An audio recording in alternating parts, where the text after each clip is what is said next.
Good morning students. आज आपका topic हम यहाँ पे स्टार्ट करते हैं, chemical properties of acids and bases. ठीक है, इससे पहले आप पढ़ चुके हैं फर्स्ट वीडियो में। देखिए, जब ये जो एसिड हैं वो किस प्रकार केमिकल प्रॉपर्टीज़ शो करते हैं, या ये जो बेस हैं किस प्रकार ये केमिकल प्रॉपर्टीज़ शो करते हैं, वो हम यहाँ पे आज पढ़ेंगे।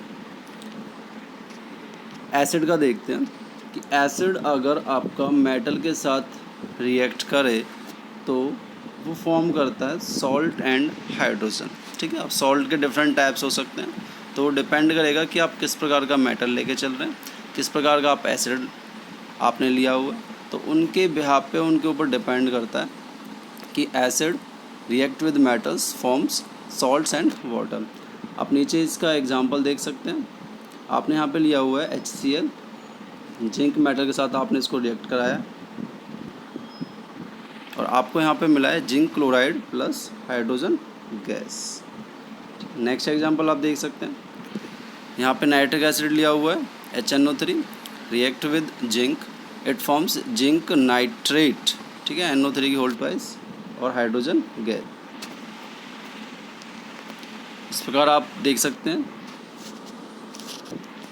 नेक्स्ट लिया हुआ है sulphuric acid, react with zinc, it forms zinc sulphate plus hydrogen gas. और नेक्स्ट है आपने लिया हुआ है यहाँ पे इथेनोइक एसिड।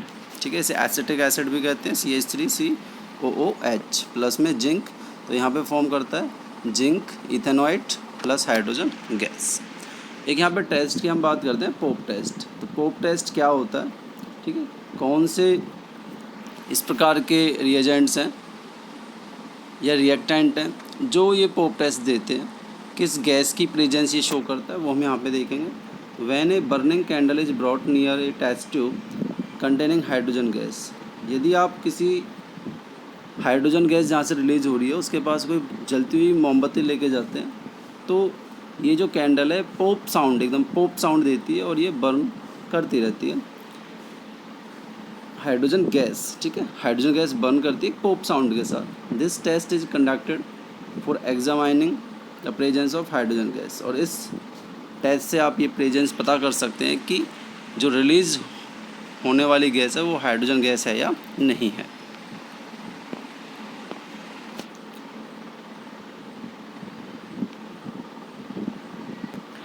नेक्स्ट आपकी रिएक्शन है यहाँ पे बेस प्लस मेटल। जैसे आपने वहाँ पे ऊपर देखा था एसिड प्लस मेटल, तो वहाँ पे फॉर्म होता है सॉल्ट एंड हाइड्रोजन। तो यहाँ पे भी जब आप बेस को आप रिएक्ट कराते हैं मेटल्स के साथ, जैसे बेस हो गया NaOH, मेटल हो गया आपका जिंक, दोनों रिएक्ट करेंगे तो क्या फॉर्म करेंगे? Salt plus hydrogen gas. तो यहाँ पे दिया हुआ है NaOH plus zinc, it forms sodium zincate, Na2ZnO2 इसका फॉर्मूला है सोडियम जिंकेट और हाइड्रोजन गैस। तो इस प्रकार यहाँ पे आप देख रहे हैं कि एक आपने देखा कि दो मेटल सोडियम और जिंक यहाँ पे कंबाइन कर गया। तो इस प्रकार की जो रिएक्शंस है वो मेटल्स के साथ नहीं होती। ठीक है, ये जो रिएक्शन है ये बेस ही शो करते हैं। नेक्स्ट आपकी रिएक्शन है action of acids with metal carbonates and metal bicarbonates. ये जो एसिड हैं जब वो मेटल कार्बोनेट या मेटल बाइकार्बोनेट के साथ रिएक्ट करते हैं तो किस प्रकार वो प्रोडक्ट फॉर्म करते हैं वो हम यहाँ पे देखेंगे। Metal carbonate react with acid, it forms salt, carbon dioxide gas and water. ठीक है, ये रिलीज करते हैं। क्या आपने देखा कि मेटल कार्बोनेट्स रिएक्ट करते हैं एसिड के साथ तो फॉर्म करते हैं salt plus carbon dioxide and water. Example के तौर पर देखिए, यहाँ पे आपने मेटल कार्बोनेट लिया सोडियम कार्बोनेट Na2CO3, इसको आपने रिएक्ट कराया HCl एसिड के साथ, तो it forms salt.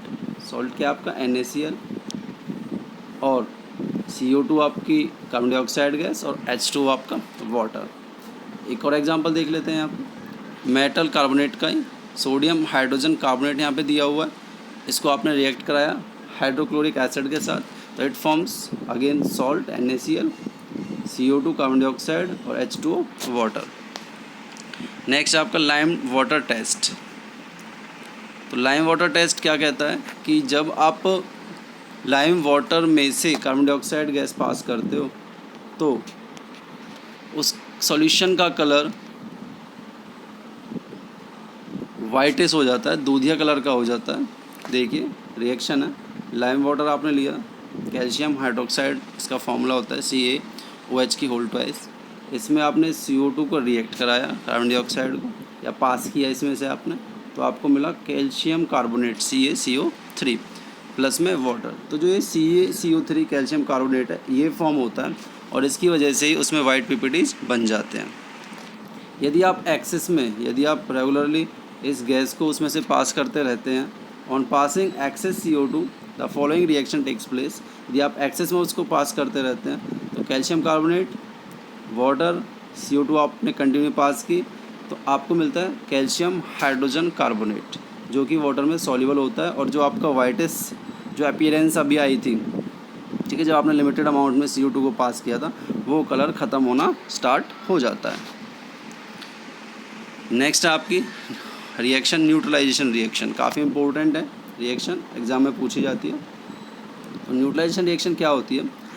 In this reaction we react acids with base, ठीक है, and it forms salt and water. इसमें हम क्या करते हैं, बेस को एसिड के साथ रिएक्ट कराते हैं और हमें क्या मिलता है, सॉल्ट एंड वाटर। तो बेस है आपका NaOH, एसिड आपका HCl, तो आपको मिला NaCl जो कि आपका क्या है, सॉल्ट, और H2 आपका वाटर। तो neutralisation reaction takes place when the effect of a base is nullified by an acid and vice versa to give salt and water. इसमें ये क्या कहना चाह रहा है कि इस प्रकार के रिएक्शन में बेस के इफेक्ट को एसिड न्यूट्रल कर देता है। नेक्स्ट है आपका reaction of metal oxides with acids.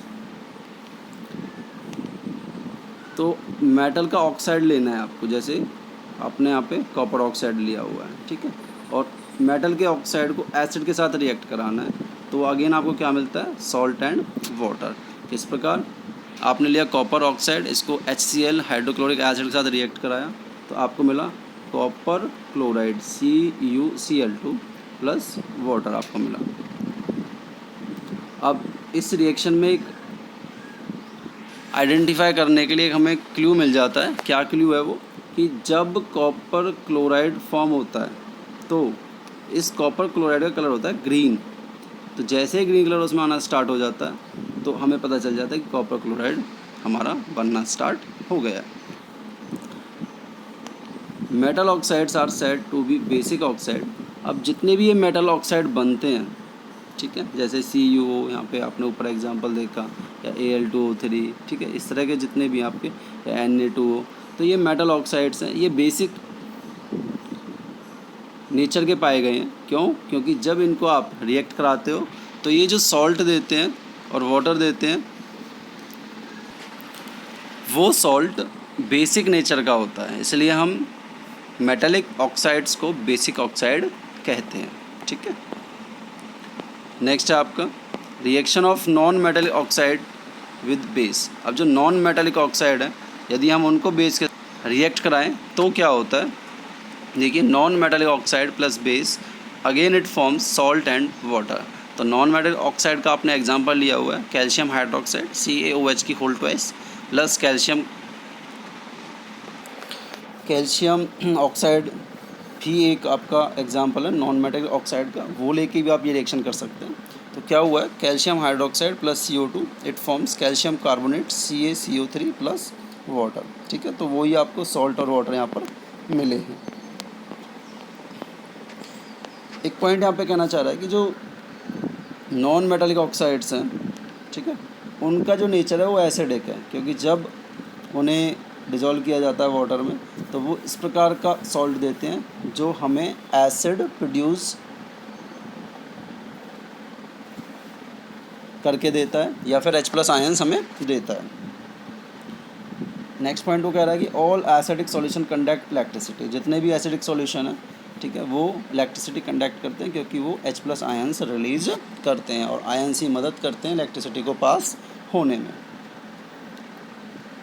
Glowing of bulb indicates that there is a flow of electric current through the solution, ठीक है। ये एक एक्टिविटी आपकी NCERT में दे रखी है, वो आप देख सकते हैं, ठीक है। नेक्स्ट है एसिड्स और बेसिस इन वाटर सॉल्यूशन। तो किस प्रकार एसिड और बेस वाटर सॉल्यूशन में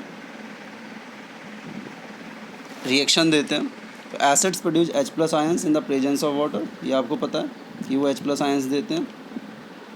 जैसे HCl plus water it forms H3O plus plus Cl minus. तो जो H3O प्लस है ना, इसको हम H प्लस भी कह देते हैं, एक ही बात है, ठीक है।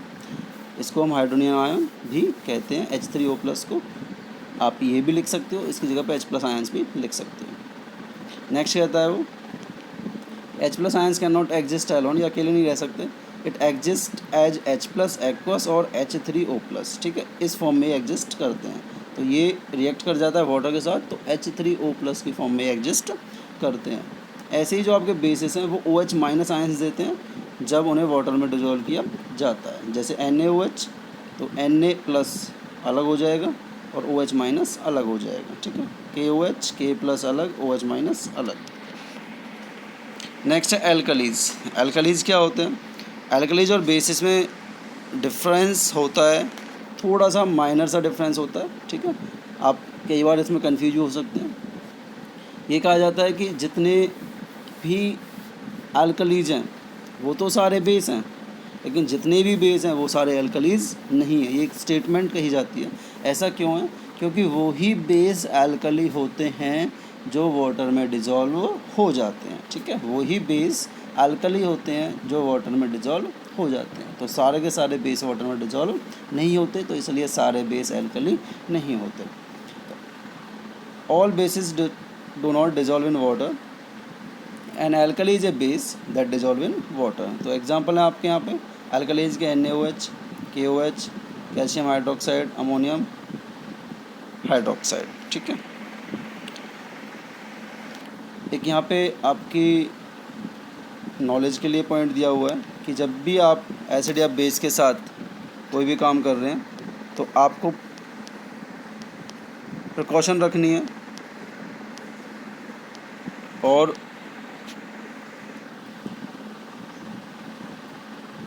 जब भी आप एसिड और वाटर के साथ कोई रिएक्शन करा रहे हैं तो acid must always be added. तो एसिड को वाटर में डिज़ोल्व करना है स्टर करते हुए, उसको हिलाते हुए, मिक्स करते हुए, ना कि एसिड में वाटर को ऐड करना है। अगर आप ऐसा करेंगे तो ये एक हाईली एक्सोथर्मिक रिएक्शन होती है और आपका जो वेसल है वो ब्रस्ट भी हो सकता है। Thank you.